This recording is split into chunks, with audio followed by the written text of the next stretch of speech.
దేవుని యొక్క వాక్యం ధ్యానం చేద్దాం. మత్తయి సువార్త 5వ అధ్యాయం.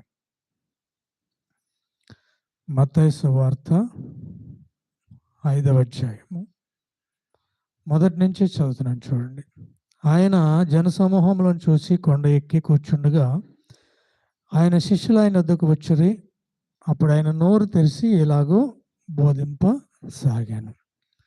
ఈ ప్రసంగాన్ని 5వ అధ్యాయం నుంచి 7వ అధ్యాయం చివరి వరకు ఉన్న ప్రసంగాన్ని యేసుక్రీస్తు వారు కొండ మీద చేసినటువంటి ప్రసంగం, కొండ మీద ప్రసంగం అంటారు. చాలా అంశాలు ఈ ప్రసంగంలో ఉంటాయి.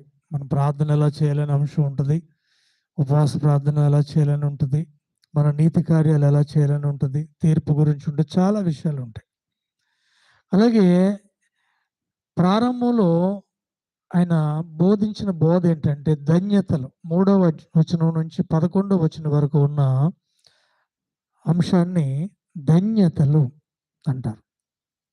మనిషికి ధన్యత అంటే ప్రయోజనం, మేలు, ఆశీర్వాదం. అలాగే ఒక కార్యంలో విజయం సాధించటం, అభివృద్ధి సాధించటం, ఏదైనా మనం సాధించలేని గొప్ప విజయాన్ని సాధించటం. అలాగే మనం చేయవలసిన పని పూర్తి చేయటం. చూడండి, ఎప్పుడైనా మనం చాలామందిని అంటూ ఉంటాం, ధన్యుడు వాడు అంటాం. బిడ్డలు పెళ్లి చేసాడు అనుకోండి, ఏమంటాం? ధన్యుడు, పిల్లలందరూ పెళ్ళిళ్ళు చేసాడు అంటాం. అంటే ఒక పని పూర్తి చేయగలిగిన వారిని, పూర్తి చేయగలిగినప్పుడు వారి విషయంలో మనం ఉపయోగించే పదం ఏంటంటే ధన్యత. అదేవిధంగా అలాగే ఆశీర్వాదం. ఒక వ్యక్తి దేవుడు ఉద్దేశించిన ఆశీర్వాదాన్ని పూర్తిగా పొందుకోవటం.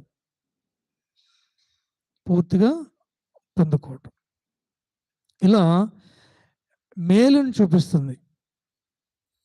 ఈ ధన్యత అనే పదం మనం పూర్తి ప్రయోజనాన్ని, పూర్తి మేలును, పూర్తి ఆశీర్వాదాన్ని, పూర్తి అభివృద్ధిని, పూర్తి విజయాన్ని సాధించినట్టు అన్నమాట. ఎప్పుడు సాధిస్తారు, ఎప్పుడు ధన్యులు అవుతారు మనుషులు అనేది ప్రారంభంలోనే యేసుక్రీస్తు వారు కొండ మీద ప్రసంగం ద్వారా ఈ ప్రపంచానికి తెలియజేశాడు.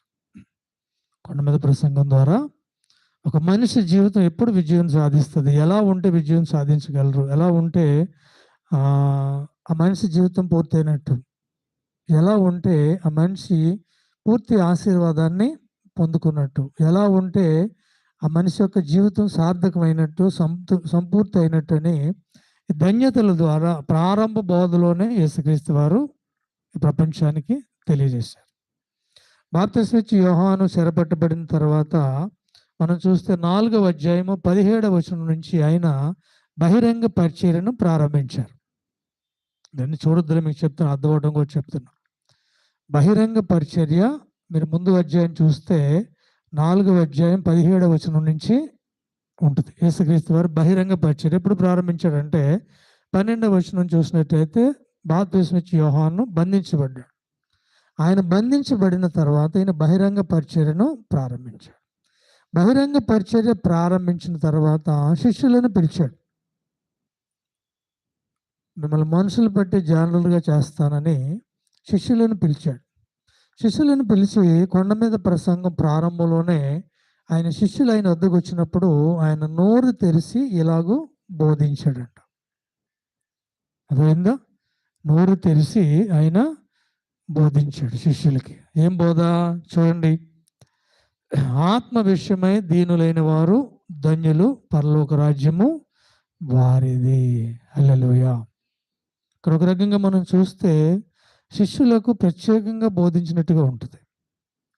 శిష్యులు ఆయన దగ్గరికి వచ్చినప్పుడు నోరు తెరిచి, లేదా అందరికీ బోధించడం మనకు తెలియదు, కానీ ప్రారంభ బోధ ప్రాముఖ్యమైన అంశం ఆయన ఏం చెప్పాడంటే ఒక మనిషి జీవితం ఏ రకంగా సార్థకం అవుతుంది, ఒక మనిషి ఏ రకంగా ఉంటే పూర్తి ప్రయోజనాన్ని పొందుకోగలడు అని చెప్పి ప్రారంభంలో ఏం చెప్పాడంటే ఆయన ఆత్మ విషయమై దీనులైన వారు ధన్యులు, పరలోక రాజ్యము వారిది. హల్లెలూయా. ఆత్మ విషయమై మనకున్నటువంటి ఆత్మను రక్షించుకోవటానికి ఈ లోకంలో జీవించినప్పుడు మనం దీనత్వాన్ని ధరించుకొని దీన స్వభావంతో ఎవరైతే జీవిస్తారో వారు ధన్యులు, వారు పరలోక రాజ్యం వారిదంట. అందరిదే కాదు, మనం అందరిది అనుకుంటున్నాం. ఇప్పుడు ప్రపంచం కూడా ఏమనుకుంటుందంటే మొత్తం సగం మంది క్రైస్తవులు ఉన్నారు ప్రపంచ జనాభాలో. వారిని చూసి భయపడుతున్నారు. అందరూ మారిపోతున్నారు. అందరూ ఎవరు మారట్లా. అందరికీ లేదు అవకాశం. ఇక్కడ దేవుడు చెప్పిన వారికి మాత్రమే, ఈ వాక్యానుసారంగా సిద్ధపడిన వారికి మాత్రమే పరలోకం ఉంది. మిగిలిందంతా నామకార్థ క్రైస్తవ్యమే. అర్థమైందా? క్రైస్తవంలో ఉన్నప్పటికీ కూడా ఎటువంటి ప్రయోజనం లేదు. ఆత్మ విషయమై, నీ ఆత్మ విషయమై జాగ్రత్తగా వినండి.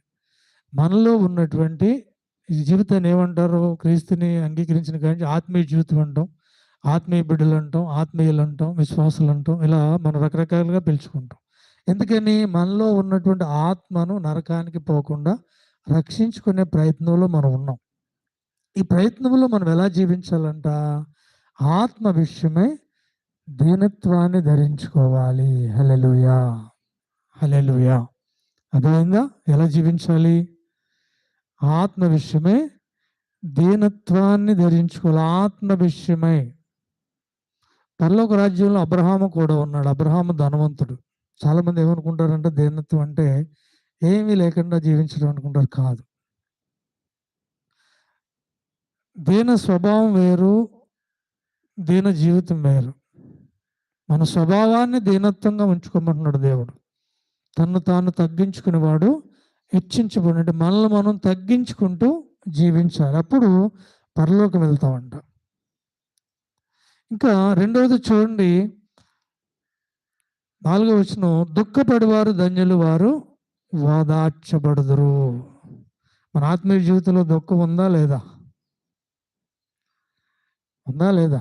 దుఃఖం వస్తే ఎక్కడ లేని బాధ వచ్చేస్తుంది మనకి. కొన్ని సందర్భాలు ఉంటాయి దుఃఖం కలిగించే సందర్భాలు. మనం నష్టం కలిగినప్పుడు, బాధ కలిగినప్పుడు, ఇబ్బంది కలిగినప్పుడు చూడండి, యోబు బాధపడుతున్నాడు బోధుల్లో కూర్చుని. దుఃఖం కలిగించే సందర్భం అది. కోల్పోయిన స్థితిని బట్టి, అనారోగ్యాన్ని బట్టి, తనకున్న శ్రమను బట్టి యోబు దుఃఖిస్తున్నాడు. దుఃఖపడి వారు ధన్యులంట, వారు ఓదార్చబడుతారు. ఎవరికి ఓదార్పు వస్తుంది? యోబు దుఃఖపడ్డాడు, ఓదార్చబడ్డా లేదా? ఎవరు ఓదార్చారు? మళ్ళా దేవుడే. రూతు దుఃఖపడింది, ఓదార్చబడిందా లేదా? ఎస్తేరు దుఃఖపడింది, ఓదార్చబడిందా లేదా? యోసేపు దుఃఖపడ్డాడు, ఓదార్చబడిందా లేదా? షద్రక్ మేషక్ అబేద్నెగో దానియేలు దుఃఖపడ్డారు, ఓదార్చబడిందా లేదా? ఎవరిని ఓదార్స్తాడు దేవుడు? ఎవరిని ఓదార్స్తాడు? దుఃఖంలో ఉన్న వారిని దేవుడు ఓదార్స్తాడు. గుర్తుపెట్టుకోండి. దుఃఖం వచ్చినా కూడా అది మన విజయమే. ఎప్పుడు వస్తుంది మనకి దుఃఖం? శ్రమలో, వేదనలో, బాధలో, అవమానంలో, నిందలో దుఃఖం వస్తుంది. అది కూడా మనకి విజయమే. ధన్యత అంటే ఏం చెప్పుకున్నాం మనం? విజయం. నీ జీవితం విజయ మార్గంలో వెళ్తుంది. నీ జీవితం సాఫల్యతలో వెళ్తుంది. నీ జీవితం ఆశీర్వాదంలో వెళ్తుంది. అసలు ఆశీర్వాదం ఏంటి? పరలోకమే. అర్థమైంది? అసలు ఆశీర్వాదం ఏంటి? పరలోకం. అన్నిటికంటే ఉన్నతమైన ఆశీర్వాదం పరలోక ఆశీర్వాదమే. గుర్తుపెట్టుకోండి. నీ జీవితం ఉన్నతమైన ఆశీర్వాదం పొందుకోవటానికి దేవుడు సిద్ధపరుస్తున్నాడు. కాబట్టి ఆత్మీయ ప్రయాణంలో దుఃఖం అనేది సహజంగా వస్తుంది. ఎవరికి చెప్తున్నాడు ఆయన? పిలిచాడు శిష్యుల్ని, రండి మిమ్మల్ని మనుషుల పట్టు జాలరులుగా చేస్తానన్నాడు. చూడండి, అదే అధ్యాయము 18వ వచనం నుంచి చదువుతున్నాను. చూడండి, యేసు గలిలయ సముద్ర తీరమున నడుచుచుండగా పేతురు అనబడిన సీమోను, అతని సహోదరుని అంద్రియ అని ఇద్దరు సహోదరులు సముద్రంలో వలవేట చూచాను. వారు జాలర్లు. ఆయన, నా వెంబడి రండి, నేను మిమ్మల్ని మనుషులను పట్టు జాలరుగా చేతనని వారితో చెప్పాను. వెంటనే వారు తమ వలలు విడిచిపెట్టి ఆయనని వెంబడించిరి. ఇంకా కొంతమంది వెంబడించారు. వెంబడించిన వారు ఆయన దగ్గరికి వచ్చినప్పుడు ఆయన నోరు తెరిచి ప్రారంభ బోధ ఇలా చెప్తున్నాడు. ఈరోజు మనకి ప్రారంభ బోధలు ఏమైనా పడుతున్నాయి చెప్పండి? ఆశీర్వాదాలు, స్వస్థతలు, విడుదలలు, మేళ్ళు, నువ్వు ఏదైనా ఇస్తే దేవుడు మళ్ళీ నీకు వెంటనే 3వ రోజున ఇచ్చేస్తాడు. అవునా? స్కీములన్నీ వినపడుతున్నాయి మనకి. దేవుడు ఏమన్నా మొహమాటంతో చెప్పాడు? యేసుక్రీస్తు వారు స్వయంగా చేసిన బోధ ఇది. ఎవరు అపోస్తలులు చేసిన బోధ కాదు, ఎవరు చేసింది కాదు. ఆయనే స్వయంగా శిష్యులను పిలుచుకుంటే వాళ్ళు విడిచిపెట్టి వచ్చారా, పట్టుకుని వచ్చారా వాళ్ళని? వాళ్ళు దోన్లు వాళ్ళ వృత్తిని విడిచిపెట్టి, కుటుంబాలను విడిచిపెట్టి ఆయన దగ్గరికి వస్తే ఏం చెప్తున్నాడు ఆయన? మీ జీవితం ఎప్పుడు సాఫల్యత పొందుతుంది, మీరు ఎప్పుడు విజయం సాధిస్తారు, ఈ జన్మకు ఎప్పుడు సార్థకం వస్తుంది, మీకు ఏ రకంగా మోక్షం వస్తుంది, మీరు పరలోకం ఏ రకంగా వెళ్తారు, మీరు ఎప్పుడు ఆశీర్వాదం పొందుకుంటారు, ఎప్పుడు విజయం పొందుకుంటారని ఏం చెప్తున్నాడు చెప్పండి? ప్రారంభోది ఏం చెప్తున్నాడు? ఆత్మవిషయమే దీని లేని వారు ధన్యులు, దుఃఖపడివారు ధన్యులు, వారు ఓదార్చబడుదురు. ఎలా ఉన్నాయి వినటానికి? ఇప్పుడు మాటలు ఎలా ఉంటున్నాయి చూసుకోండి. సాతాను నేటి కాలంలో వాక్యాన్ని మరుగు చేసి బోధింప చేస్తుంది. కొంతమంది సేవకులను ఏర్పాటు చేసుకుని వాళ్ళు కూడా వారి స్వార్థానికి అనుకూలంగా సంఘాన్ని ఎంతవరకు సిద్ధపరుస్తున్నారంటే, సంఘం విజయం పొందటం వారికి ఇష్టం ఉండదు, సంఘం పరలోకం వెళ్ళటం వారికి ఇష్టం ఉండదు, సంఘం ఆశీర్వాదం పొందుకోవటం వారికి ఇష్టం ఉండదు. ఎంతవరకు చెప్తున్నారు? వాళ్లకు ధన లబ్ధి చేకూరే వరకు చెప్తున్నారు. ధనాపేక్ష సమస్త కీడులకు మూలమంట. వారు నరక వెళ్తారు, వినేవారు విని పాటించేవారు నరక వెళ్తారు. బోళ్ళు విడిచిపెట్టి, ధోనులు విడిచిపెట్టి, కుటుంబాలు విడిచిపెట్టి ఆయన దగ్గరికి వచ్చినటువంటి శిష్యులతో ప్రభు అయిన యేసుక్రీస్తు వారు కొండ మీద నుండి చెప్పినటువంటి మొదటి మాటలు, మొదటి ప్రసంగం. అర్థమైందా? ఇవి ఎక్కడైనా అనుకూలంగా ఉన్నాయా? కానీ ఆశీర్వాదాలు వీటిలోనే ఉన్నాయి, గుర్తుపెట్టుకోండి. ఎక్కడైనా అనుకూలంగా ఉన్నాయా? ఆశీర్వాదాలు వీటిలోనే ఉన్నాయి. చూడండి ఇంకా ఏం చెప్తున్నాడు ఆయన? సాత్వికులు ధన్యులు, వారు భూలోకమును స్వతంత్రించుకొందరు. అసలైన క్రైస్తవ స్వభావం ఏంటంటే, సాత్వికం అంటే మంచితనం కాదు, ఒక రకంగా ఆజ్ఞలను పాటిస్తూ జీవించే స్వభావం. నిన్ను వల్ల నీ పొరుగువాన్ని మన అర్థం పూర్తిగా చేసుకోవాలంటే, నిన్ను వల్ల నీ పొరుగువాన్ని ప్రేమిస్తూ జీవించే వారు ధన్యులంట. వారు భూలోకమును స్వతంత్రించుకుంటారు. సాత్విక స్వభావం, మంచి స్వభావము, వ్యతిరేకత లేని స్వభావము, ఇతరులు హింసించని స్వభావము, ఇతరులకు ఉపకారం చేసే స్వభావము, ఇతరులకు మేలు చేసే స్వభావము, ఇతరుల కొరకు ఆలోచించే స్వభావము, శాంత స్వభావము, ఆత్మ ఫలాలు కలిగినటువంటి స్వభావము, మారు మనసు కలిగినటువంటి స్వభావము, మన వల్ల ఇతరులని ప్రేమించేటటువంటి స్వభావం. ఈ స్వభావం గలవారు ధన్యులంట, వారు భూలోకమును స్వతంత్రించుకుందరు. హల్లెలూయా. అబ్రహాము ఈ స్వభావం కలిగిన వాడు కాబట్టి అబ్రహాము చూసినంత లెక్క కూడా దేవుడు అతనికి ఇచ్చాడు, ఆశీర్వాదంగా ఇచ్చాడు. యోసేపు ఈ స్వభావం కలవాడు, ఒక రకంగా పాపం లేని స్వభావం కూడా. యోసేపు ఇటువంటి స్వభావం కలవాడు కాబట్టి ఐగుప్తుకి అతన్ని ప్రధానమంత్రిగా దేవుడు చేశాడు. దావీదు ఇటువంటి స్వభావం కలవాడు కాబట్టి 40 సంవత్సరాలు ఇశ్రాయేల్ ప్రజలకి రాజుగా దేవుడు అతన్ని అభిషేకించాడు. అన్నిటికీ మించి యేసుక్రీస్తు వారు గొప్ప ఉదాహరణ ఈ స్వభావానికి. ఏ స్వభావం ఇది? సాత్వికమైన స్వభావము. ఎవరిది? యేసుక్రీస్తు వారు. మనం చెప్పుకున్నాం కదా, ఎంతగా తగ్గించుకున్నాడు ఆయన. విడిచిపెట్టకూడని దైవత్వాన్ని విడిచిపెట్టాడు, పరలోకాన్ని విడిచిపెట్టాడు, పరలోక సింహాసనాన్ని విడిచిపెట్టి ఎంతవరకు ఆయన చేసినటువంటి మనిషి రూపాన్ని ధరించాడు. ఆ మనిషిలో కూడా మళ్ళా దాసుని స్వరూపం ధరించాడు, మళ్ళా మరణించేటంతగా తగ్గించుకున్నాడు. ఆ మరణంలో కూడా శిలువ మరణం పొందేటంతగా తగ్గించుకున్నాడు. ఎంతగా హెచ్చించబడ్డాడు? పరలోకంలో, భూలోకంలో, పాతాళలోకంలో అన్ని నామాల కంటే ఉన్నతమైన నామంగా, అన్ని మొఖాళ్ళు ఆయన నామంలో వంగేటట్టుగా, అన్ని నాయకులు ఆయన నిమిత్తము దేవుణ్ణి స్తుతించేటట్టుగా అంతగా హెచ్చించబడ్డాడు. అర్థమైందా? ఎవరు? యేసుక్రీస్తు వారు. హల్లెలూయా. అర్థమైందా? చూడండి, ఆయన ప్రామాణికంగా తీసుకున్నారు కాలాన్ని లెక్కించడానికి. ఆ బలమైన సంఘటన తీసుకోవాలనుకున్నప్పుడు కొద్దిమంది చక్రవర్తులను కూడా తీసుకున్నారు.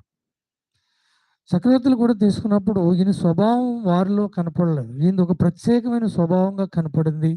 ప్రత్యేకమైన శక్తి కలిగిన వాడుగా కనపడ్డాడు. మరణాన్ని జయించిన వాడుగా ఉన్నాడు. అన్నిటికీ మించి పరిశుద్ధుడిగా ఉన్నాడు. ఈయన స్వభావం వేరే ఉంది. కాబట్టి ఈయన్ని ప్రామాణికంగా తీసుకున్నారు.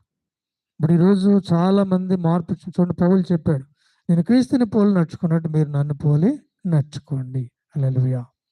అటువంటి స్వభావం యేసుక్రీస్తు వారిది. ఆ స్వభావమే మనకి ఉదాహరణ. ఎంతగా హెచ్చించబడ్డాడు ఆయన? అన్నిటికంటే అందరికంటే పైనామంగా హెచ్చించబడ్డాడు. కాబట్టి మనం పరలోకం వెళ్ళాలంటే ఏ స్వభావాన్ని ధరించుకోవాలి? సాత్వికమైనటువంటి స్వభావాన్ని ధరించుకోవాలి. వారు భూలోకమును స్వతంత్రించుకుంటారంట. భూలోకాన్నే, మామూలుగా కాదు. చూడండి, ఇంకా మనం చూసినట్లయితే కనికరము గలవారు ధన్యులు కాదు, నీతి కొరకు ఆకలి దప్పులు గలవారు ధన్యులు, వారు తృప్తిపరచబడుదురు. హల్లెలూయా, హల్లెలూయా.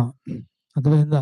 నీతి కొరకు దేవుడు మొదట నా రాజ్యాన్ని, నా నీతిని వెతకమన్నాడు.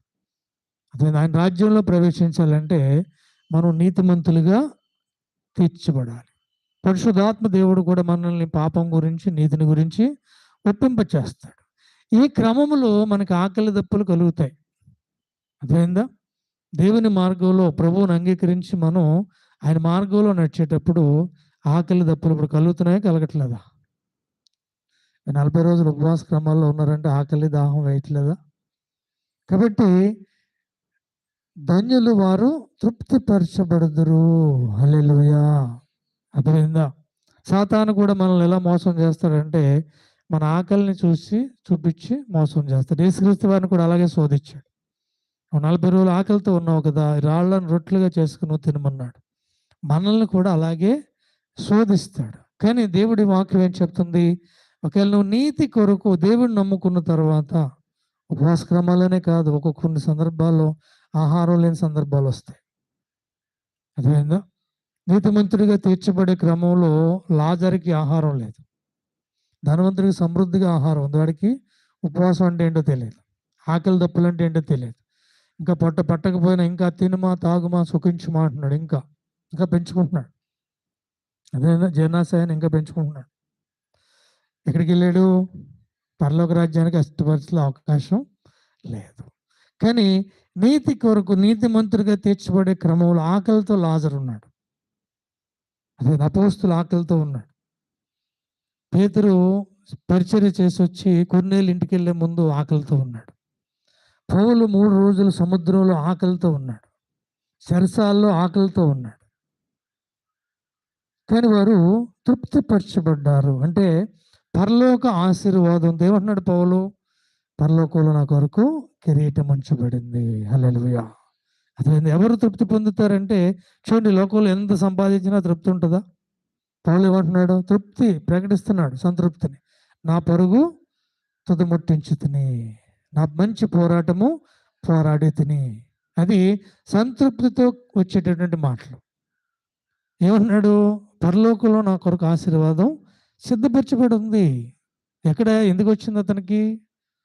ఎందుకు అతను సంతృప్తి పొందుతున్నాడు ఈ జీవితం గురించి అంటే, ఇక్కడ నీతి కొరకు, దేవుడు అప్పగించిన పరిచర్య కొరకు కొన్నిసార్లు ఆకలితో ఉండవలసి వస్తుంది. అర్థమైందా? కొన్నిసార్లు ఉపవాస క్రమాల్లో ఆకలితో ఉండవలసి వస్తుంది. కొన్నిసార్లు పరిస్థితుల రీత్యా, ఇప్పుడు ప్రపంచంలో చాలామంది, కొంతమంది క్రైస్తవులు హింసలకు గురవుతున్నారు, ఇబ్బందులకు గురయ్యే క్రమంలో ఆకలితో ఉంటున్నారు. వాళ్ళు ఏ తప్పు చేయట్లా. క్రైస్తవులు ఉన్నందుకే, క్రీస్తుని అంగీకరించినందుకే కొన్ని చోట్ల వెలివేయబడుతున్నారు, కొన్ని చోట్ల ఇబ్బందులు పడుతున్నారు. ఇప్పుడు కూడా ఉంది, ఇప్పుడు జరుగుతుంది. అదే ఒకవేళ నువ్వు నీతి కొరకు అంటే నీతిమంతుడిగా తెచ్చబడే క్రమంలో దేవుని నమ్ముకుని నువ్వు కనుక ఆకలితో ఉంటే నువ్వు ధన్యులవు, నువ్వు తృప్తిపరచబడదా. హల్లెలూయా, హల్లెలూయా. అదేందా? నిద్రపోకండి. ఇంకా తర్వాత చూడండి, కనికరము గలవారు ధన్యులు, వారు కనికరం పొందుదురు. బైబిల్ స్పష్టంగా చెప్తుంది, నువ్వేం ఎత్తుతావో అదే కోస్తావు.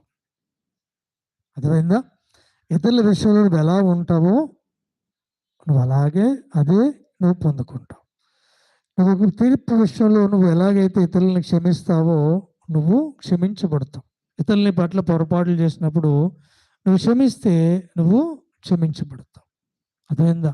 కనికరము గలవారు, ఇతరుల పట్ల కనికరంతో జీవించాలని దేవుని వాక్యం చెప్తుంది. యేసుక్రీస్తు వారి దగ్గరికి 2 గుంపులు వెళ్ళారు.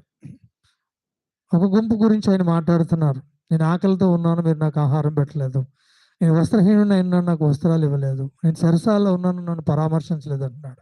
ఇంకో గుంపుతో నేను ఆకలిగా ఉంటే ఆహారం పెట్టారు, వస్త్రహీనుని అయినప్పుడు నాకు వస్త్రాలు ఇచ్చారు, నేను బలహీనంగా ఉన్నప్పుడు, నేను సరసాలు ఉన్నప్పుడు నన్ను పరామర్శించారు అన్నాడు.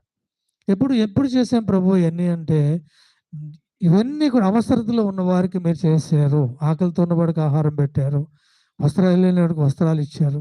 కాబట్టి ఇవన్నీ కూడా నాకు చేసినట్లే. అర్థమైంది భక్తి అంటే?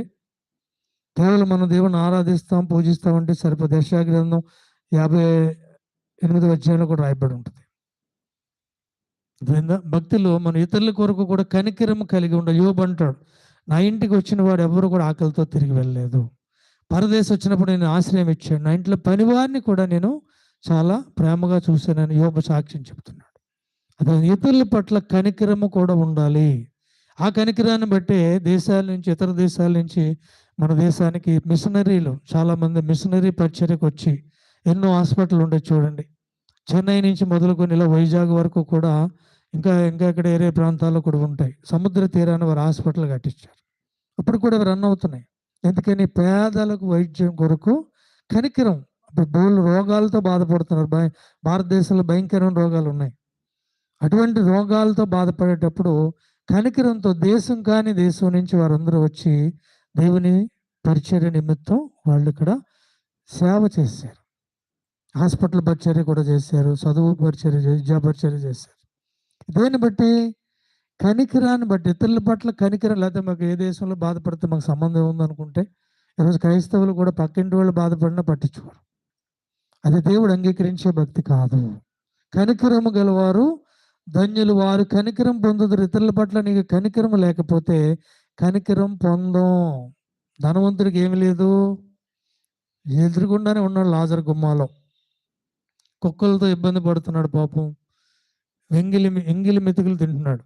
ఆయన బల్ల మించి రాలినటువంటి ఎంగిలి ఆహారం కుక్కలతో పోటీ పడి తింటున్నాడు. ఏమైనా కనికరించాడా?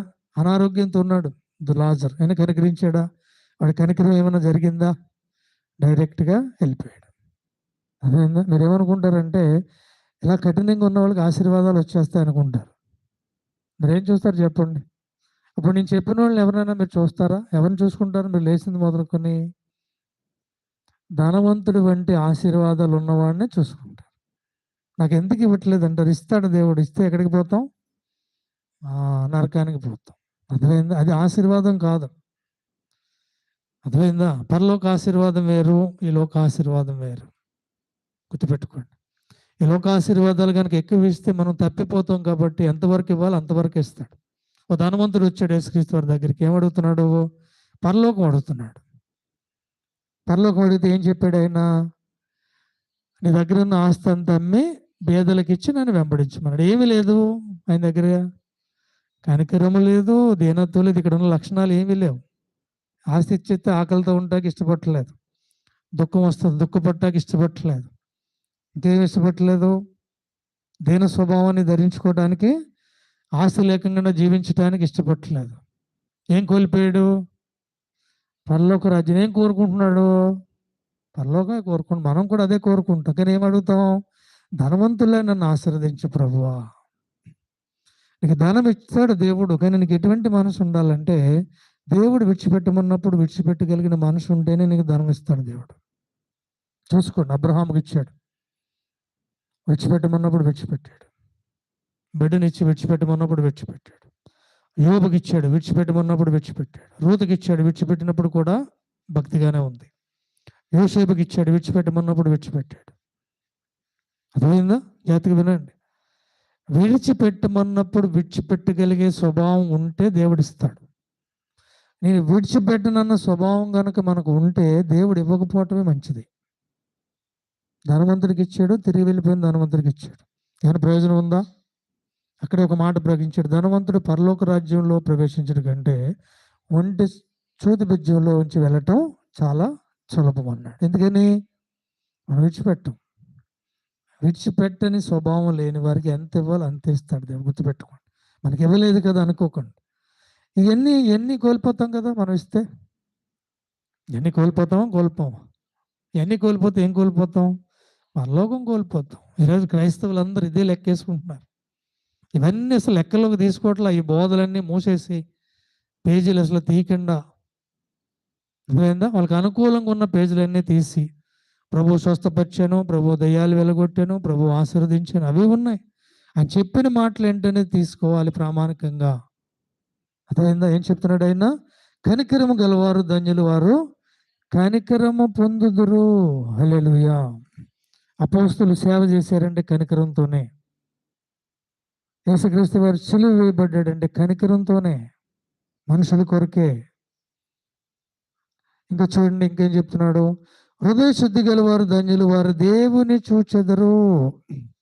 ఈరోజు చాలా మంది వేసే ప్రశ్న ఏంటంటే, ఎక్కడైనా దేవుడు మాట్లాడాడు సేవకులతో అంటే మాతో ఎందుకు మాట్లాడరు అంటారు. అదేందా? కానీ ఇక్కడ ఏం చెప్తున్నాడు? దేవుణ్ణి చూడాలంటే ఏముండాలంట?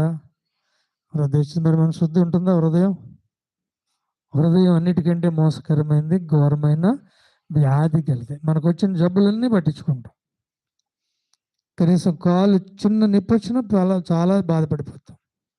అన్నిటికంటే భయంకరమైన జబ్బు, బైబిల్ స్పష్టంగా చెప్పే ప్రమాదకరమైన జబ్బు ఏంటంటే హృదయ జబ్బు. హృదయ జబ్బు అంటే గుండె జబ్బు కాదు, మనిషి యొక్క మనస్సుకు ఉన్నటువంటి జబ్బు. అది మనల్ని పాడు చేసేది. జబ్బు అంటే, వ్యాధి అంటే ఏంటి? మనకి నష్టం కలిగించేది, ఇతరులకు కాదు. మనకున్న జబ్బు మనకే నష్టం కలిగిస్తుంది, అవునా కదా? మన హృదయంలో ఉన్నటువంటి ఘోరమైన వ్యాధి మనకే నష్టం కలిగిస్తుంది. నీలో గర్వాన్ని తెస్తుంది, అసూయని తెస్తుంది, పాపాన్ని తెస్తుంది, రకరకాలైనటువంటి స్వభావాలన్నీ, పనికిరాని స్వభావాలన్నీ తెచ్చి మనకు నష్టం కలిగించేది హృదయం. హృదయాన్ని శుద్ధి చేసుకోమని దేవుని వాక్యం తెలియజేస్తుంది. నీ హృదయంలో ఉన్నటువంటి కల్మషాన్ని నువ్వు తీసివేయాలి. అదే మారు మనసు. అర్థమైందా? హల్లెలూయా. మనం ఏం అడుగుతాం చెప్పండి? దేవుడు నాకు ఎందుకు కనపడు? మనందరం ప్రార్థన చేసేస్తాం, దేవా నాకు కనపడము, నాతో మాట్లాడు. అందరికీ కనపడము, అందరితో మాట్లాడు. ఆయన ఏం చెప్తున్నాడు ఇక్కడ? హృదయ శుద్ధి గల వారితో ఆయన మాట్లాడతాడంట. ఆయన కనిపిస్తాడంట వారికి. మోషేకి కనిపించాడు దేవుడు. అదేందా? హృదయ శుద్ధి గల వారికి దేవుడు చూడగలుగుతారంట. వాళ్ళు ఎంత ధన్యత చూడండి. దేవుడు మనకి కనపడాలంటే హృదయాన్ని శుద్ధి చేసుకుని సిద్ధపడాలి. గుర్తుపెట్టుకోండి. తర్వాత చూడండి, సమాధాన పరచువారు ధన్యులు, వారు దేవుని కుమారులు అనబడుదురు. మనం అన్ని ప్రార్థనలు చేసేస్తాం, నీ బిడ్డలు అని పొద్దు నుంచి సాయంత్రం దాకా ప్రార్థన చేసేస్తాం. కానీ ఎవరంటే ఆయన బిడ్డలు? సమాధాన పరచువారు, సమాధాన పడువారు. నీ శత్రువుతో కూడా సమాధాన పడాలి. అర్థమైందా? ఇతరులు ఎక్కడైనా సమాధానం కోల్పోయిన కుటుంబాలు ఉంటే వారిని సమాధాన పరిచేదిగా ఉండాలి. మన ప్రయత్నం ఎలా ఉండాలంటే, ఒక కుటుంబం ఏదన్నా మనస్పర్ధలతో విడిపోతుంటే దేవుని బిడ్డలుగా సమాధాన పరిచేవారుగా మన ప్రయత్నం చేయాలి. కుటుంబాలు విడగొట్టేవారు క్రైస్తవులు కాదు. చాలామంది ఎక్కువ క్రైస్తవులు వాళ్ళే ఉన్నారు. అర్థమైందా? సమాధాన పరచువారు ధన్యులు, వారు దేవుని బిడ్డలు అనబడుదురు. హల్లెలూయా. దేవుని కుమారులు, దేవుని కుమార్తెలు అనబడుదురంట. హల్లెలూయా. అర్థమైందా? దావీదుని దేవుడు హృదయానుసారుడు అన్నాడు. ఎందుకన్నాడు? దావీదు శత్రువుతో కూడా సమాధాన పడే స్వభావం. సౌలు తనను చంపడానికి ప్రయత్నిస్తున్నప్పటికీ కూడా, సౌలు తనకు నష్టం కలిగించినప్పటికీ కూడా, సౌలు తనను హింసిస్తున్నప్పటికీ కూడా సౌలు రాజుతో సమాధానం పడేవాడు. హల్లెలూయా. అర్థమైందా? అందరూ దేవుని బిడ్డలు కాదు. ఎవరు దేవుని బిడ్డలు అనబడతారంట?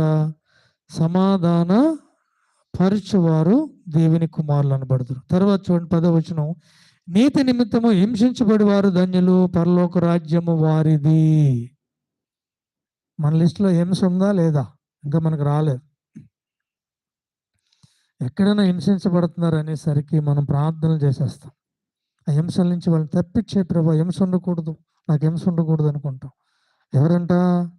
హింసించబడే వారిది నీతి నిమిత్తం దేవుణ్ణి నమ్ముకుంటాం కారణంగా, యేసుక్రీస్తు వారిని నువ్వు సొంత రక్షకునిగా అంగీకరించిన కారణంగా హింసించబడాలి. ఇది దేవుడు ఉద్దేశించింది. దేవుడు అనుమతి లేకుండా ఏ హింస నీ మీదకి రాదు. హల్లెలూయా. అర్థమైందా? దేవుడి అనుమతి లేకుండా ఏ హింస కూడా మన మీదకి రాదు. గుర్తుపెట్టుకోండి. దేవుడు ఎంతవరకు అనుమతిస్తే అంతవరకు వస్తాయి. షడ్రక్ మేషక్ అబేద్నెగోలు హింసించబడ్డారు. ఎంతవరకు హింసించబడ్డారంటే అగ్నిగుండాన్ని 7 ఇంతలు పెంచి అగ్నిలో పడవేయించాడు రాజే. ఇంకెంతగా హింసించబడ్డారంటే వాళ్ళు ప్రార్థన చేస్తే మరణదండన విధించాడు రాజే.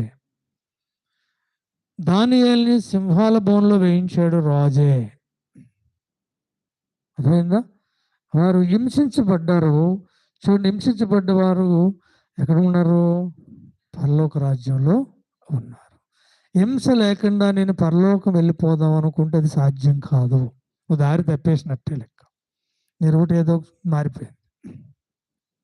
ఇంకా ముందుకు వచ్చిన వాళ్ళకి వెళ్తే చెప్తాడు దేవుడు, ఇరుకు ద్వారాన ప్రవేశించండి, ఇరుకు మార్గంలో ప్రయాణం చేయండి. ఆ దారి సంకుచితంగా ఉంది. ఆ దారి సిలువ మార్గము, శ్రమల మార్గము.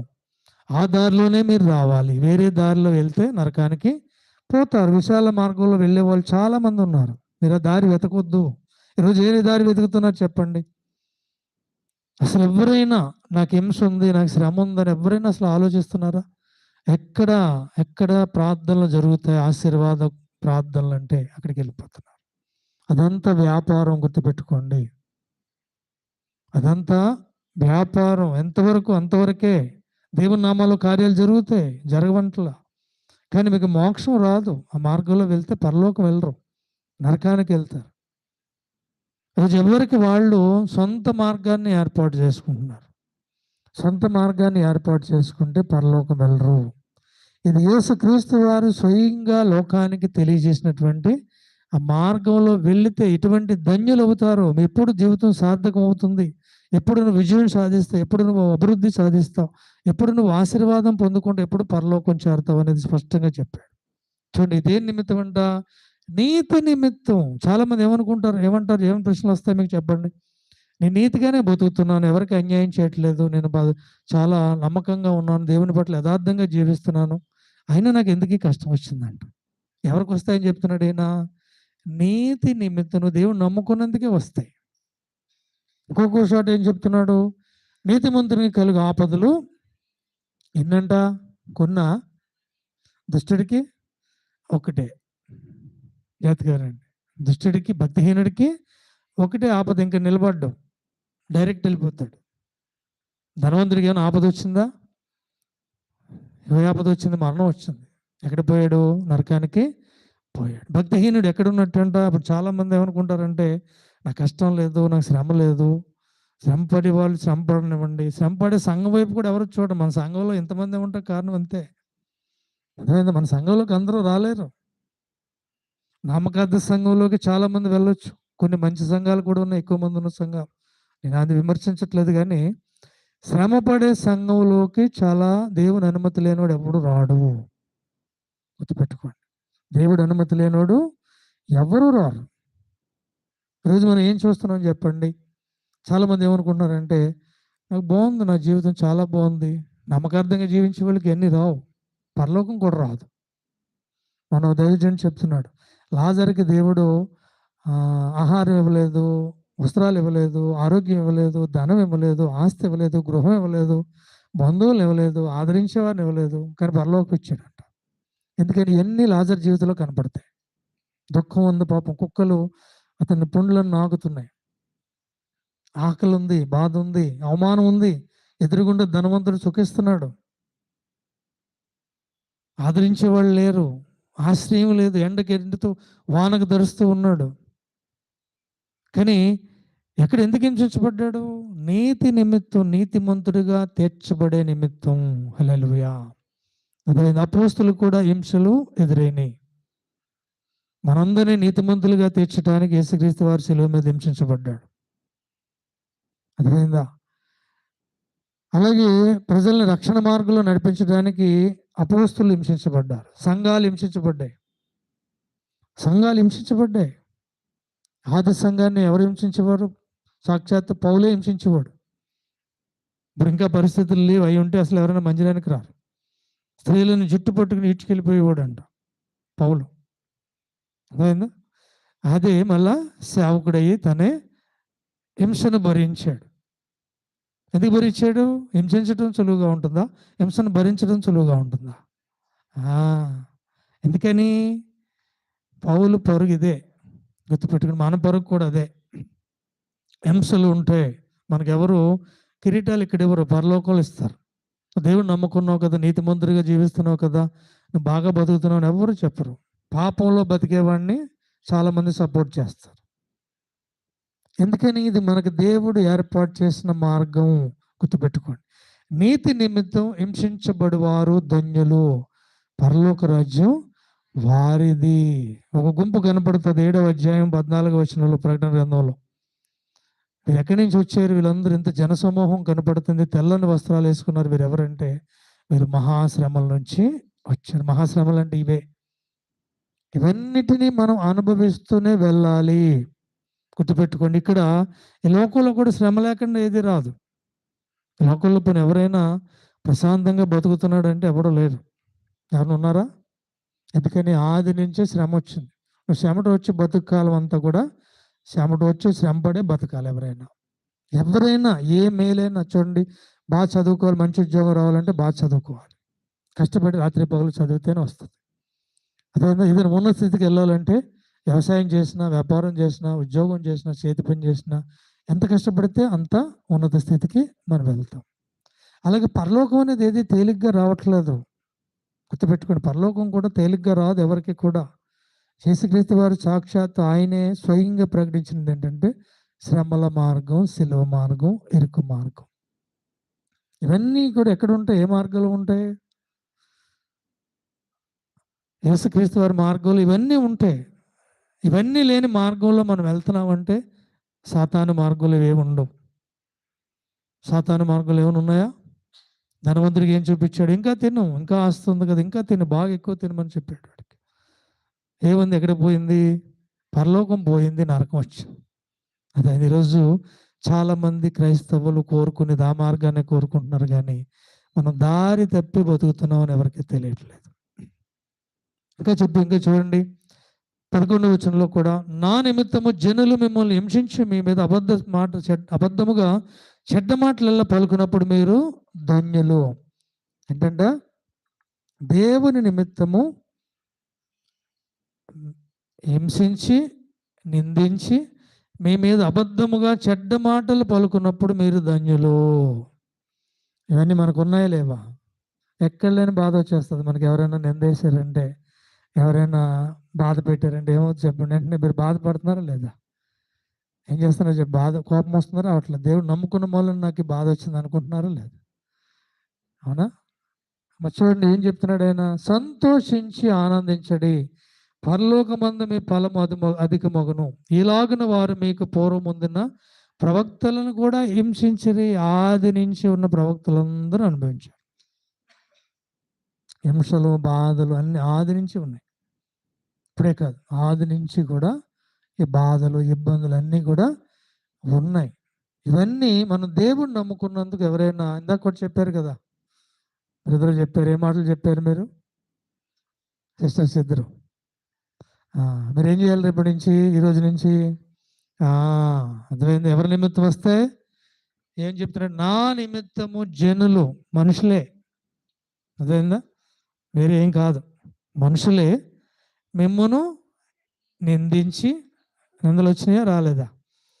హింసించి, మీ మీద అబద్ధముగా చెడ్డ మాటలల్లా పలుకుతున్నప్పుడు మీరు ధన్యులు. ఏమొచ్చినాయి? చెడ్డ మాటలు వచ్చినాయా రాలేదా? అబద్ధాలే కదా. మీ వల్ల ఇలా అవుతుంది అన్నారని చెప్తున్నారు కదా. అదేంటి, ఎన్ని మీకు వచ్చినాయా రాలేదా? మరి ఏం చేయాలంటే మీరు వెంటనే పాట ఎత్తుకోండి. పౌలు శీలల వల్లే సరసాలు ఉన్నట్టు ఇద్దరు కలిసి ఆరాధన ప్రారంభం. నిజంగా చెప్తున్నా, సంతోషం మనకి గమ్మున రాకపోవచ్చు, వెంటనే అనుభవంలోకి వెంటనే వెళ్ళిపోం, కానీ వెంటనే మీకు ఇద్దరికి బాగా వచ్చిన ఒక పాట తీసుకోండి. దేవుని ఆరాధించడం ప్రారంభించిన ఆ వ్యక్తిని విడిచిపెట్టేయండి. అన్న వ్యక్తిని విడిచిపెట్టి మీరు పక్కకి వెళ్ళి మోకరించి ప్రార్థన చేయండి, పాట పాడండి, సంతోషించండి. అక్కడ దేవుని కార్యం జరగకపోతే చూడండి. అదొక బంధకం. సాతాను ఏం చేస్తుందంటే ఆ బంధకం ద్వారా నిన్ను దేవునికి దూరం చేయాలని ప్రయత్నం చేస్తుంది. దేవుడు ఏం చెప్తున్నాడు, అక్కడ సంతోషించి ఆనందించితే మీ ఫలం ఎక్కడుందంట? మీ అకౌంట్లో అక్కడ ధనం పెరుగుతుంది. మీ అకౌంట్లో డబ్బు పెరుగుతుందంటే చాలా సంతోషం కదా మీకు. ఎప్పుడు పెరుగుతుంది? మీ ఫోన్ చూసుకుంటూ ఉంటారు, ఏదైనా పథకాల ద్వారా మీకు డబ్బులు ఏమైనా వస్తున్నాయంటే. మీరు ఎప్పుడైనా ఎవరైనా ఇలాగ మీ వేటలో ప్రవర్తించేటప్పుడు మీరు మోకరించి తప్పట్లు కొడుతూ ఆరాధన చేస్తూ ప్రార్థన చేశారనుకో, మీ పరలోక బ్యాంక్ బ్యాలెన్స్ ఫుల్గా పెరిగిపోద్ది. ఎప్పుడు పెరిగింది? అర్థమైందా? నిందించి మనం కూడా బాధపడింది, మనం దేవుడిని నిందిస్తే మన బ్యాలెన్స్ తగ్గిపోద్ది. అర్థమైందా? గుర్తుపెట్టుకోండి. ఏం చేయాలి? ధన్యులంట ఇతరులు మిమ్మల్ని నిందించటం ఉంది, హింసించటం ఉంది, అవమానించటం ఉంది, బాధ పెట్టడం ఉంది, వెలివేయటం ఉంది. అన్నీ మా జీవితంలో కూడా జరిగినాయి. కొన్ని సందర్భాల్లో జరిగినాయి అంటే అవన్నీ దేవుడు మన మేలు కొరకు ఉద్దేశించినవే. అర్థమైందా?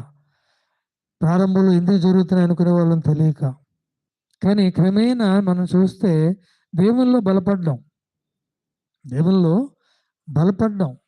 అదే ఆ హింసలు ఎల్లకాలం ఉండవు. పౌలు శీలలకి బంధకాలు ఎంతసేపు ఉన్నాయి చెప్పండి? వాళ్ళు పాట పాడి ఆనందించి దేవుడిని ఆరాధించి ప్రార్థన చేసే వరకు ఉన్నాయి. తర్వాత సరసాలు ఏమైనా ఉందా? అగ్నిగుండం ఎంతసేపు ఉంది చెప్పండి సర్రగ మీద అబద్ధనేగులకి? ఇది భరించేదాకా ఉంటుంది. గుర్తుపెట్టుకోండి. ఇది ఎందుకు భరించాలంటే నీకు వస్తానే ఉంటాయి. ఎప్పుడైతే నువ్వు భరించి ఈ అనుభవంలోకి కనుక వచ్చేస్తే నువ్వు విజయం సాధించినట్లే. అర్థమైందా? ఇప్పుడు మిమ్మల్ని నిందిస్తారు, బాధ పెడతారు, అవమానిస్తారు, మీ మీద అబద్ధాలు పలుకుతున్నప్పుడు మీరు ఇంకా బాధపడుతున్నారు అనుకో, మనం ఇంకా విజయం సాధించినట్టే లెక్క. అర్థమైందా? మీరు ఎప్పుడైతే బాధపడటం మానేసి, ఓహో ఇది నాది, నేను అనుభవించవలసిందే, దేవుడు నాకు అనుమతించి, దేవుడు అనుమతించకుండా ఏది రాదు. దేవుడు అనుమతించకుండా మన జీవితంలో సాతాను కూడా రాదు. యోబు జీవితంలోకి వెళ్ళాడు సాతాను. పరిశుద్ధాత్మ దేవుడు అనుమతించకుండా సాతాను యేసుక్రీస్తు వారి జీవితంలోకి వచ్చాడా? పరిశుద్ధాత్మే తీసుకెళ్ళినట్టుగా అరణ్యంలోకి అపవాది చేత శోధించబడటానికి అని రాయబడి ఉంటుంది. అర్థమైందా? కాబట్టి మన జీవితంలోకి ఏ శత్రువు కూడా ఊరికే రాడు. మనకి ధన్యతలన్నీ కలిగించడానికి దేవుడు అనుమతిస్తాడు. హల్లెలూయా. నాకు మీరు పాట పాడారు కదా, దావీదుని హెచ్చించడానికి గొలియాతుని సిద్ధపరిచాడంట దేవుడు. ఎవరి కోసం వచ్చాడు? 40 రోజులు. 40 రోజులు యుద్ధ రంగంలో ఉన్నాడు గొలియాతు. రాజు ఉన్నాడు, అక్కడ సైన్యం ఉంది, దావీదు అన్నలు ఉన్నారు. కానీ ఎవరి కోసం ఉంచాడు గొలియాతుని? దావీదు కోసం 40 రోజులు సిద్ధపరిచి ఉంచాడు. మన శత్రువును కూడా దేవుడు సిద్ధపరుస్తాడు. మనం తట్టుకోవాలి. ఇప్పుడు మనల్ని ఎవరు అవమానిస్తారు చెప్పండి? మనల్ని ఎవరు హింసించగలరు చెప్పండి? చాలామంది ఏమనుకుంటారంటే, చాలామంది చాలా సంవత్సరాల నుంచి చేసే ప్రార్థన ఒకటి నేను వింటాను. ఆంధ్రప్రదేశ్లోకి హింసలు, ఇబ్బందులు, కష్టాలు క్రైస్తవ సమాజానికి రాకూడదని ప్రార్థన చేస్తారు. రాకూడదని మనం ప్రార్థన చేస్తున్నామంటే మనం ఏ సంఘాన్ని కోరుకుంటున్నాం? ఏ లోకాన్ని కోరుకుంటున్నాం? అది అర్థమైందా? వచ్చిన జయించే శక్తి ఈ ప్రభు అని ప్రార్థించి, నేను ఎప్పుడు ఈ వాక్యం నాకు అర్థమైన తర్వాత నేను ఒక ప్రార్థన ప్రారంభించాను. పరిస్థితులు ఇప్పుడు లేక అది ఇంకా ప్రతికూలంగా మారిపోయినా నీ సేవ చేసే శక్తి మాకు ఇప్పటి నుంచి దయచే. ఎందుకంటే మారుతాయి, పరిస్థితులు మారుతాయి. దేవుడి చిత్తం లేకుండా ఎవడు కూడా ప్రపంచంలో ఏ పరిస్థితిని మార్చలేడు. చెప్తున్నాను వినండి. ఈ ప్రపంచంలో ఏ పరిస్థితిని కూడా దేవుడి చిత్తం లేకుండా ఏది కూడా మార్చలేడు. ఈ ప్రపంచంలో పరిస్థితులు మార్చేది కూడా దేవుని చిత్తమే. దేవుని యొక్క కోపపు పాత్రలు భూమి మీద కుమ్మరించినప్పుడు ప్రపంచం మారిపోద్ది. దేవుడు తెగుళ్ళు ప్రపంచం మీదకి కుమ్మరించినప్పుడు ప్రపంచం మారిపోద్ది. అదే ప్రపంచంలో ఏ పరిస్థితి అయినా, ఏది కావచ్చు, ఏదైనా దేవుని చిత్తం లేకుండా రాదు. మనుషులు కొన్ని చేయగలరు. మనుషులు ఏం చేయగలరు అంటే నీటిని పాడు చేసుకోగలరు, గాలిని పాడు చేసుకోగలరు, అర్థమైందా? మానవ సంబంధాలని పాడు చేసుకోగలరు. కానీ ఇవన్నీ సాతాను తెచ్చేవి కొన్ని. కానీ దేవుని చిత్తము లేకుండా మన జీవితంలోకి ఏ సమస్య రాదు. గుర్తుపెట్టుకోండి. సమస్య రాకుండా దేవుడు మన విషయంలో సంతృప్తి చెందడు. అదేవిధంగా యోబు విషయంలో యోబుని ఏం చెప్తున్నాడు? ఇటువంటి నీతిమంతుడి భూమి మీద ఎవడు లేడు. ఏమిచ్చాడు వెంటనే? సమస్య కదా ఇస్తా. సమస్య ద్వారా యోబుని బలపరిచి మరలా రెండింతల ఆశీర్వాదానికి పాత్రుడిగా యోబుని సిద్ధపరిచాడు. మనల్ని కూడా భూలోకంలో మనకు జన్మించింది ఆయనే. తండ్రి ఆయన ఆజ్ఞ లేకుండా ఆయన మనం తల్లి గర్భంలో రూపింపబడక మునిపే మనల్ని ఎరుగున్నవాడు దేవుడు. రూపం ఇచ్చింది ఆయనే. ఇక్కడ మనల్ని జన్మింపజేసింది ఆయన. ఇక్కడ రక్షింపజేసింది ఆయనే. ఇక్కడ నుంచి పరలోకానికి సిద్ధపరుస్తున్నది కూడా ఆయనే. సిద్ధపరిచే క్రమం ఇది. మనం అనుకున్నట్టుగా దేవుడు సిద్ధపరచడం. అదేవిధంగా ప్రతి విషయంలో కూడా దేవునికి ఒక విధానం ఉంటుంది. ఆ విధానం ప్రకారమే మనల్ని సిద్ధపరుస్తాడు. మనం అనుకున్న విధానంలో దేవుడు ఎట్టి పరిస్థితుల్లో కూడా సిద్ధపరచడు. యేసుక్రీస్తు వారు స్వయంగా చెప్పినటువంటి మాటలు ఇవి.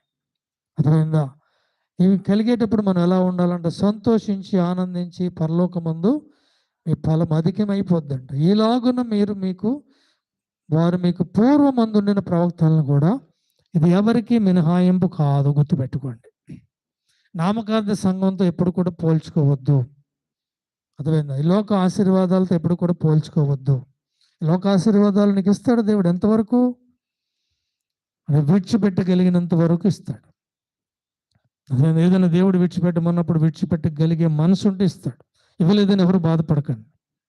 ఆ మనసు కనుక మనకు లేకపోతే మనం పరలోకాన్ని కోల్పోతాం.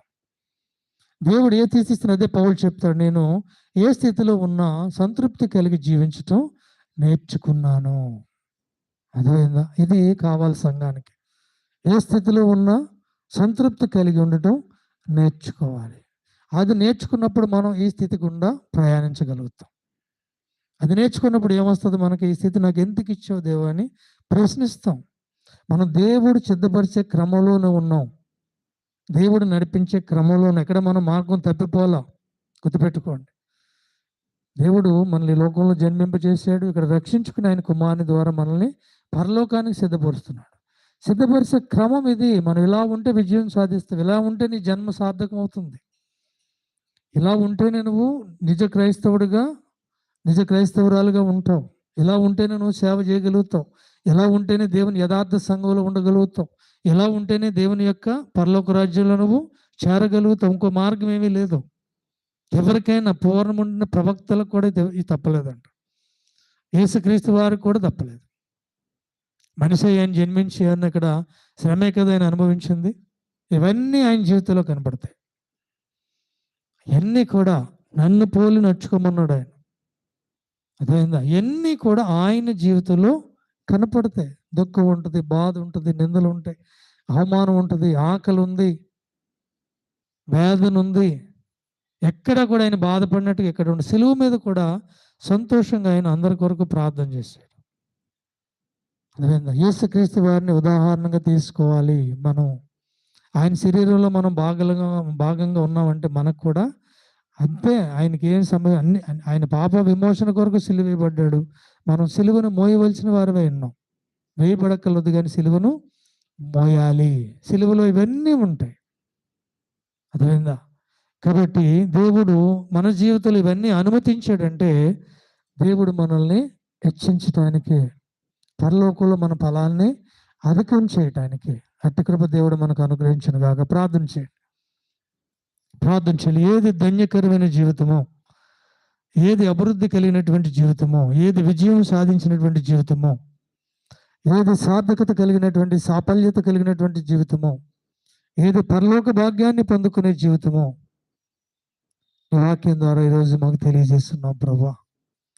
మేము కూడా ఇటు ధన్యతలు కలిగి ఉండేవారంగా ఈ వాక్యాన్ని మాలో ఫలింపచేయండి. కేవలం వినేవారంగా కాదు కానీ విన్న ప్రతి ఒక్కరిలో కూడా, ప్రతి ఒక్కరి హృదయంలో నీ ఆత్మ ద్వారా ఈ వాక్యను ఫలింపచేయండి ప్రభువా. ఫలింపచేయండి ఏ ప్రభు. నీ మార్గం తప్పిపోకుండా నాయన, మీ నీ మార్గం నుంచి తొలగిపోకుండా నీ చెయ్యి పట్టుకుని మమ్మల్ని నడిపించండి ప్రభువా. ఇరుకు ద్వారములో, ఇరుకు మార్గంలో, సులువు మార్గంలో ప్రభు, శ్రమల మార్గంలో మేము నడిచి పరలోకం చేరేటట్టుగా మాలో ప్రతి ఒక్కరిని కూడా సిద్ధపరచండి. ఇటు ధన్యులుగా మేము కూడా ఉండాలి ప్రభు అని ప్రార్థించండి. ఇటు ధన్యులుగా మేము కూడా ఉండాలి. ఇటు ధన్యత మేము కూడా కలిగి ఉండాలి ప్రభు. వీటిలో ఏ ధన్యత కూడా మేము కోల్పోకూడదు. ఇవన్నీ ధన్యతలు మేము కలిగి ఉంటేనే మా జీవితం విజయం పొందినట్టు ప్రభు. ఇవన్నీ కలిగి ఉంటేనే మేము పరలోకం వచ్చినట్టు. ఇవన్నీ కలిగి ఉంటేనే నీ బిడ్డలుగా చెప్పుకున్నట్టు, నిన్ను చూసేటట్టు ప్రభు. ఇవన్నీ కూడా మాకు కలిగించండి. ఇవన్నీ ధన్యతలు మాలో ఉంచండి ప్రభు. ఇవన్నీ పాటించేవారుగా మాలో ప్రతి ఒక్కరిని కూడా బలపరచండి. ఇంకా భయంకరమైన పరిస్థితులు లోకంలో వచ్చినప్పటికీ కూడా నీ కొరకు నిలబడి, నాయన నీ కొరకు నిలబడే శక్తి సామర్థ్యాలు నీ ఆత్మ ద్వారా మాకు దయచేయండి. ఎక్కడా కూడా తప్పిపోకుండా, తొలగిపోకుండా ప్రభా నాయన ప్రయాణించే విధంగా మమ్మల్ని సిద్ధపరిచి మహిమ పొందుకోమని యేసు నామములో వేడుకొంచున్నాము తండ్రి. ఆమేన్, ఆమేన్, ఆమేన్.